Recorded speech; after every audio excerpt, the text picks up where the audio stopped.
আগামী এক সপ্তাহে দক্ষিণবঙ্গের জন্য প্রধানত শুষ্ক পরিষ্কার ওয়েদারই থাকবে। বৃষ্টিপাতের সম্ভাবনা থাকছে না আগামী এক সপ্তাহ। রাতের তাপমাত্রা গত দুদিনে বেশ খানিকটা বেড়ে গেছে। বর্তমানে যেটা রয়েছে দক্ষিণবঙ্গের জন্য বেশিরভাগ জায়গাতেই স্বাভাবিকের থেকে সামান্য একটু বেশি রয়েছে, 1 থেকে 2 ডিগ্রি মতো। তো আগামী দুদিনে খুব একটা চেঞ্জ নেই, সামান্য একটু বাড়বে, আর 1 থেকে 2 ডিগ্রি মতো টেম্পারেচার আরও বাড়বে। তারপর 7 তারিখের পর থেকে পরবর্তী 3 দিনে আবার কমে 2 থেকে 4 ডিগ্রি মতো কমে স্বাভাবিকের কাছাকাছি চলে আসবে রাতের তাপমাত্রা।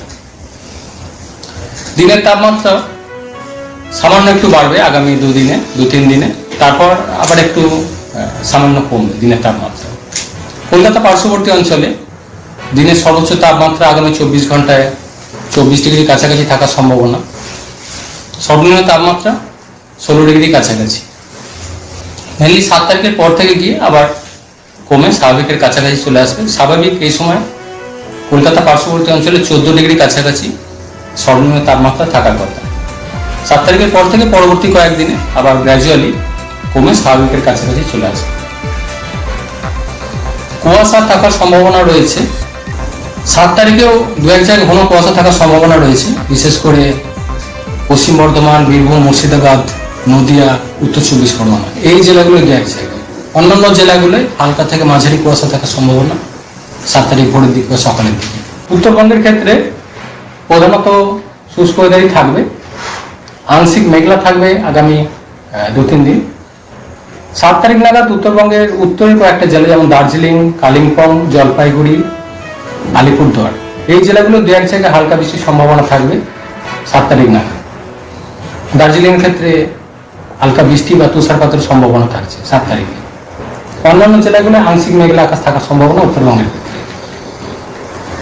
কুয়াশা থাকার সম্ভাবনা রয়েছে আগামী 2 দিন, বিশেষ করে মালদা, উত্তর দক্ষিণ দিনাজপুর, জলপাইগুড়ি, কোচবিহার এই জেলাগুলোয় ভোরের দিকে বা সকালের দিকে 2-1 জায়গায় ঘন কুয়াশা থাকার সম্ভাবনা।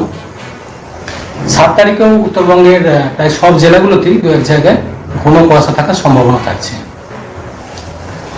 রাতের তাপমাত্রা উত্তরবঙ্গের ক্ষেত্রেও বর্তমানে স্বাভাবিকের কাছাকাছি রয়েছে, 2-1 জায়গায় সামান্য একটু বেশি রয়েছে। তো আগামী 2 থেকে 3 দিনে মেঘলা ওয়েদার থাকার কারণে পশ্চিমী ঝঞ্ঝার প্রভাবে কিছুটা বাড়বে সাময়িকভাবে 1 থেকে 2 ডিগ্রি মতো রাতের তাপমাত্রা। তারপর এটা বেরিয়ে গেলে ওয়েস্টার্ন ডিস্টারবেন্স, পশ্চিমী ঝঞ্ঝা বেরিয়ে গেলে আবার তাপমাত্রা কমে স্বাভাবিকে নেমে আসবে। এই যে তাপমাত্রা বৃদ্ধির কথা বলা হলো, মেনলি পশ্চিমী ঝঞ্ঝার প্রভাব রয়েছে, পরোক্ষ প্রভাব বলা যায়। কারণ দক্ষিণবঙ্গে বৃষ্টিপাতের সম্ভাবনার কথা বলা হচ্ছে না, উত্তরবঙ্গের মেনলি উত্তরের জেলাগুলো 7 তারিখ নাগাদ 2-1 জায়গায় হালকা বৃষ্টির সম্ভাবনা। তো পশ্চিমী ঝঞ্ঝার এই প্রভাব আর বঙ্গোপসাগর থেকে জলীয় বাষ্পের পরিমাণ বাড়ার কারণে তাপমাত্রা একটি সাময়িক বৃদ্ধির সম্ভাবনা থাকছে।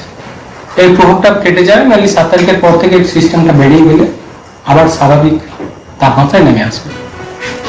সেক্ষেত্রে সামনেই গঙ্গাসাগর মেলা, তো সাগর দ্বীপের তাপমাত্রা কেমন থাকবে? কোনো বৃষ্টিপাতের সম্ভাবনা কোনো কিছু কি আছে? বৃষ্টিপাতের সম্ভাবনা এখনই থাকছে না সেভাবে। কুয়াশা থাকার সম্ভাবনা রয়েছে সকালের দিকে আগামী 2 দিন।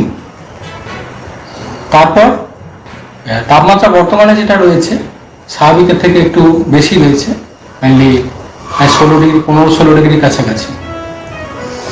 আরও হয়তো 1 থেকে 2 ডিগ্রি মতো বাড়ার সম্ভাবনা রয়েছে। মেনলি আগামী 2 দিন এক্সপেক্টেড প্রায় 16 ডিগ্রির কাছাকাছি থাকার সম্ভাবনা সাগরদ্বীপ সারাউন্ডিং এলাকায়।